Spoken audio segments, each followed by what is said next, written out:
महादेव। तो आज हम शुरू करने वाले हैं BM, जिसका पूरा नाम है बिजनेस मार्केटिंग के अंदर। आज हम जो हमारा चौथा यूनिट है कंपेटिटर के बारे में, उसे हम आज डिस्कस में कवर करने वाले हैं। तो हम चलो उस पे ही सीधे फोकस करते हैं। तो हमारा क्वेश्चन क्या कहता है, companies competitor and the strategy.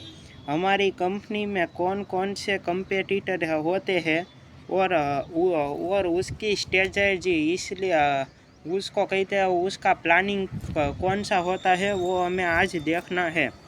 तो हम उसका आंसर देखते हैं। तो to analyse company competitor we need identify direct and indirect competitor.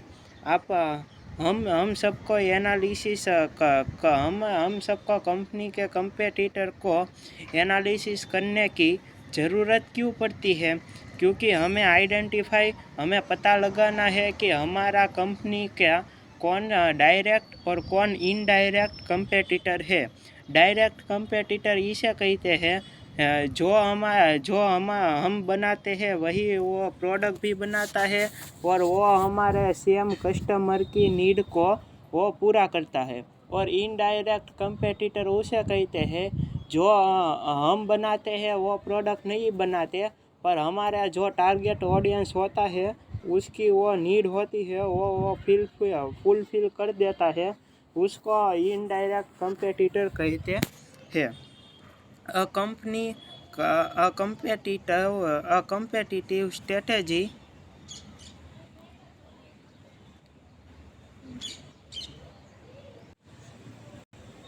तो हम देखते हैं आगे।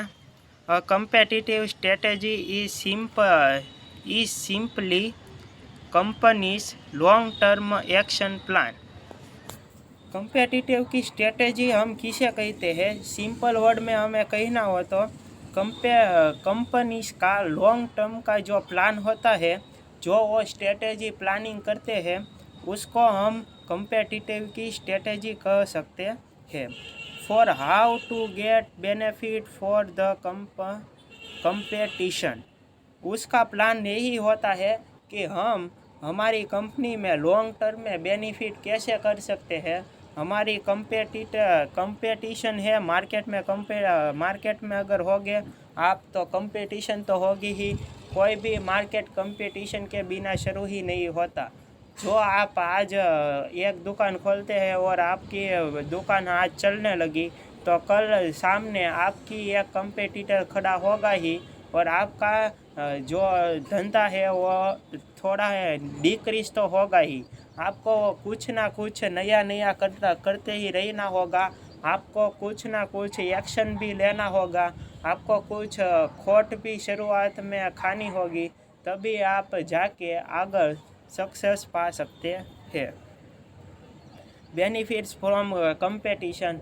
कंपनी का यही एक उद्देश्य होता है कि वो कैसे बेनिफिट कर सकते हैं उसके धंधे में, जो वो डेली लाइफ में जो रनिंग और जो का वर्क करते हैं उसमें। The following are the basic competitive strategy.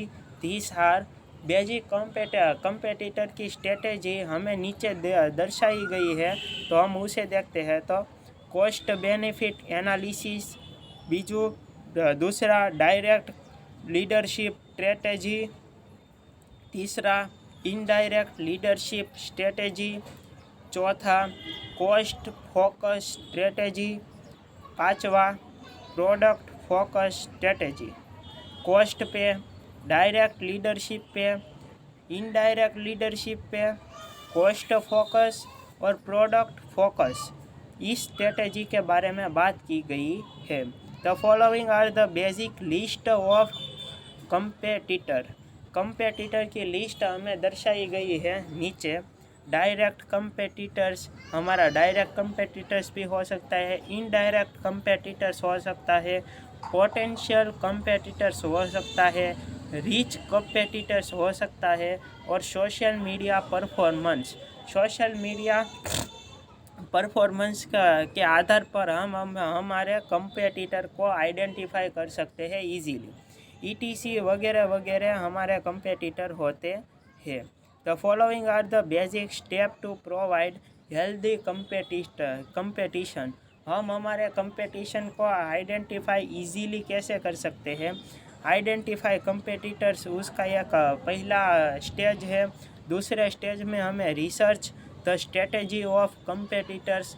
हमें जो हमारा कंपेटिटर होता है उसकी स्ट्रेटेजी, वो कौन से प्लानिंग के साथ आगे बढ़ रहे हैं उसका हमें रिसर्च करना पड़ता है। Analyse the strength and weakness of the competitor. हमें हमारे कंपेटिटर की लाक्षणिकता और गैर लाक्षणिकता उसको हमें एनालाइज करना होता है। Develop your oven competitor strategy. हमें हमारी खुद की एक कंपेटिटिव स्ट्रेटेजी बनानी होगी। हमें कंपेटिटर ने जो बेनिफिट के लिए कौन सी स्ट्रेटेजी प्लानिंग की है, कौन सी स्ट्रेटेजी डेवलप की है, हमें उसको भी एनालाइज करना होगा। वो ये सब पॉइंट इसके अंदर समावेश की गए हैं। तो हमने कंपेटिटर्स की स्ट्रेटेजी के बारे में आज डिटेल में बात की। तो आज का क्वेश्चन यहीं पे हम रखते हैं। Competitor objective determination. हम कंपेटिटर का जो उद्देश्य होता है, जो ध्येय होता है, जो गोल होता है, उसको हम कैसे डिटर्मिनेशन कर सकते हैं, उसे हम कैसे पता लगा सकते हैं, वो हम आगे के लेक्चर में देखेंगे। तो आज यहाँ तक ही रखते हैं। महादेव।